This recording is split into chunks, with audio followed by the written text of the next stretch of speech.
La 5G, petite sœur dans la famille des G. Après la 2G ou Edge qui permettait à Roger d'écrire des SMS d'amour à Erika, après la 3G et la 4G qui permettaient à Erika de tromper Roger sur Tinder, la 5G est attendue en 2020 en Suisse. Un nouveau réseau mobile censé permettre à des dizaines de milliards d'objets d'être interconnectés. Bienvenue dans l'Internet des objets. Les opérateurs téléphoniques la promettent ultra rapide, jusqu'à 100 fois plus rapide que la 4G. Le temps de latence aussi sera raccourci, c'est-à-dire le temps d'attente lors d'une connexion. D'environ 50 millisecondes actuellement, il passerait à une pauvre milliseconde, de quoi rendre possible la traduction simultanée, la conduite en temps réel de voitures ou de robots de chirurgie. Erika profitera, elle, de débits jusqu'à 1 gigabit par seconde. Télécharger un film en HD sur son téléphone ne prendrait alors qu'une poignée de secondes. Rapide, puissant, réactif, etc. Donc magique? Non, physique. L'idée de la 5G, c'est d'utiliser des bandes de fréquences d'ondes électromagnétiques moins fréquentées que celles de la 4G. Par exemple, les supra-hautes fréquences. Plus les fréquences hertziennes sont hautes, plus le débit de données peut être important. En utilisant pour la 5G des fréquences entre 3 et 30 GHz, les ondes deviennent centimétriques, plus courtes et plus rapides que les ondes métriques utilisées pour la 4G. Elles permettent donc d'augmenter les gigabits.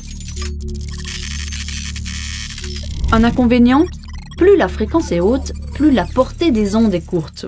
Les ondes se propagent moins bien, plus facilement stoppées par des obstacles urbains par exemple. La solution? Des antennes. Toujours plus d'antennes. Une antenne mère et beaucoup d'antennes relais, appelées les small cells.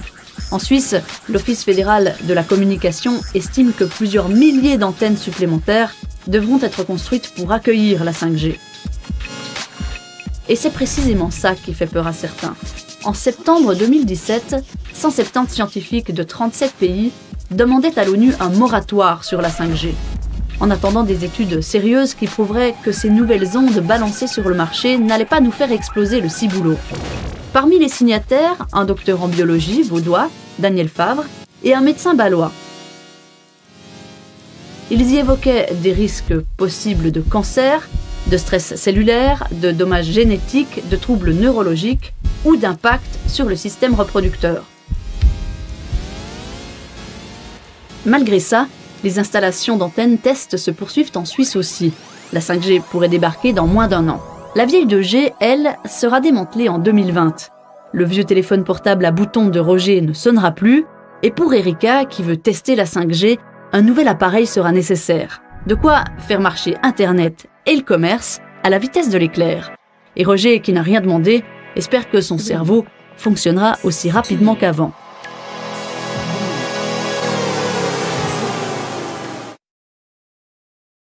Techniquement, la 5G, qu'est-ce que ça change?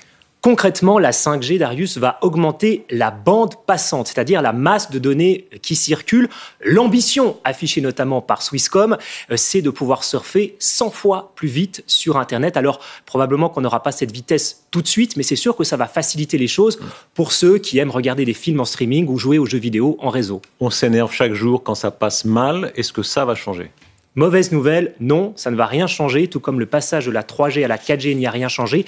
La 5G n'a rien à voir avec ça, c'est vraiment le réseau d'antennes qui fait la différence. Alors les opérateurs sont au courant du problème et ils installent de plus en plus d'antennes, mais ça reste problématique dans certaines zones. Et puis tout le monde va se poser la question, est-ce que tous les appareils peuvent capter la 5G? Eh bien non, ils ne pourront pas capter la 5G. Le réseau 3G et 4G va continuer à fonctionner. Vous n'êtes pas obligé de jeter votre appareil.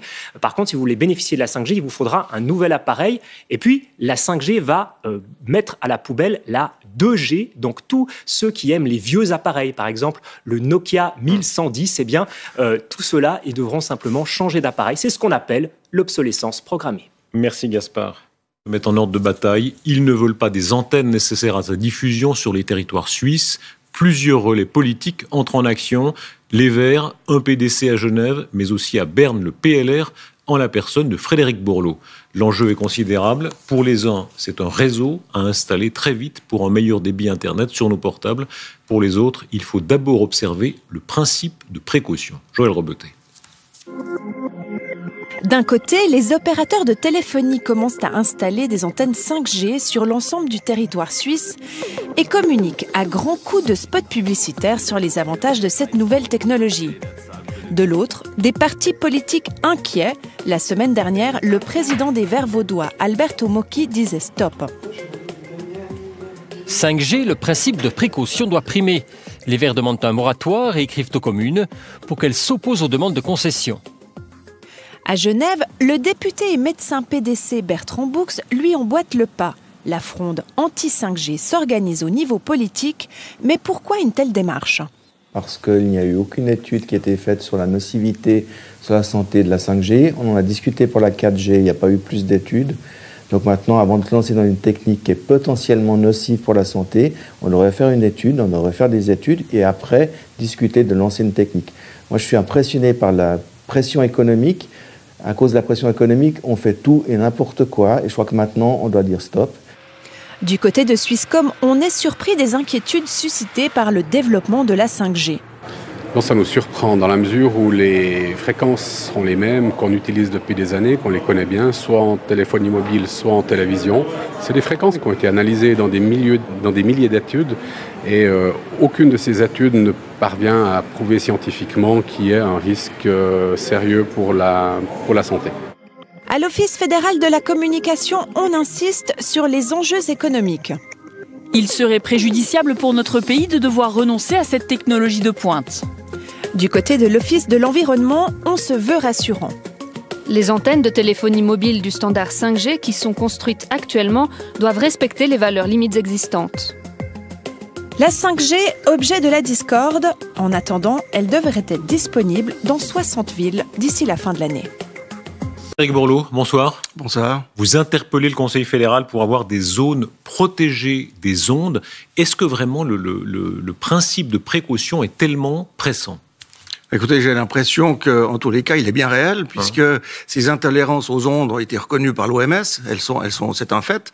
Alors, il y a peut-être une partie subjective, des gens qui se sentent mal, ils savent pas très bien pourquoi. Dans notre société, c'est peut-être pas dû aux ondes. Mais en tous les cas, il y a des gens véritablement intolérants. Donc, je pense que le principe de précaution, de santé publique, on a le devoir d'y être attentif. Alors, il y a toutes les positions possibles, il y a diverses analyses scientifiques. Vous, comme homme politique, est-ce que vous imaginez le pire, le scénario de catastrophe de ceux qui disent, voilà, dans 30 ans, peut-être qu'on se dira, c'était comme la cigarette, on s'en rendait pas compte à l'époque.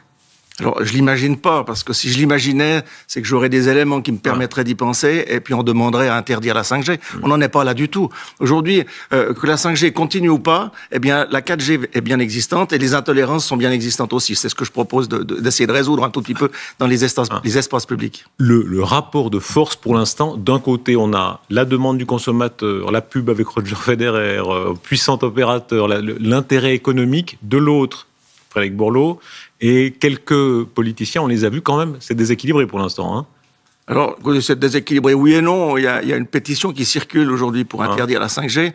Lorsque j'ai rédigé mon texte, il y avait 26 000 signatures. C'était vers le 20 mars. Aujourd'hui, il y en a 42 000 et après. Donc, je crois qu'il y a vraiment un ressentiment. Maintenant, je suis pas forcément pour l'interdiction. Je crois qu'on aura un rapport de l'OMS dans moins de 2 ans. Et ça nous donnera vraiment des bases pour pouvoir continuer. Frédéric Borloo, merci. Débat poursuivre demain à 21h15 dans l'émission Infrarouge consacrée à la 5G. Merci beaucoup. Merci beaucoup.